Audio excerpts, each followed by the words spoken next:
Pre-1933 gold. My first gold coin. A viewer asked recently if I could do a video on my first gold coin. This is Coins Roc.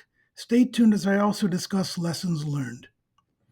I started collecting coins at a very young age, actively encouraged by my parents.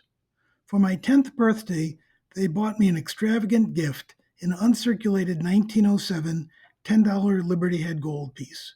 This was 1960 and it cost them $23.50. Back then, this was a fair amount of money, especially for a 10-year-old. For many years, it was the star piece of my collection. The rest of my collection back then was the usual assortment of coins, mostly picked from pocket change and roll searching, with the occasional small dollar purchase. This was long before the advent of third-party grading services. Over the years, I developed a real preference for certified coins, so one day I finally decided to send my gold piece in to PCGS. When it came back, I was shocked, to say the least. It came back in a holder that read, "Unk Details Cleaned." Suddenly, my prized coin didn't feel so special anymore. I know that I didn't clean it. It had to have been done over 50 years ago. I even had my doubts as to whether it actually had been cleaned and was deserving of a details grade. Maybe I was overreacting, but nevertheless, it really bothered me to have a cleaned coin in my collection. The sentimental value of it being my first gold coin was not enough to overcome the fact that it was the only cleaned coin in my collection, and I decided it was time to let it go. I was at a coin show in Buffalo, New York, talking with one of the dealers I had done a fair amount of business with in the past, when a customer came up to his table and offered to sell him a 1908 no motto St. Gaudens $20 gold piece in MS-65. The dealer offered him $1,580, which he accepted. After he walked away, the dealer turned to me and said, "I'm happy to make a quick $20.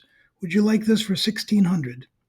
I quickly accepted, and part of the price included a trade for my 1907 $10 Liberty.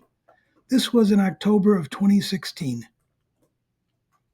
This St. Gaudens is in a Generation 3.1 holder, meaning it was slabbed sometime between March 1993 and September 1998. Many feel the grading standards 30 years ago were stricter than today. I sent it into CAC, but they disagreed and did not give it a green sticker. I've heard that CAC is very tough on MS-65 Saints.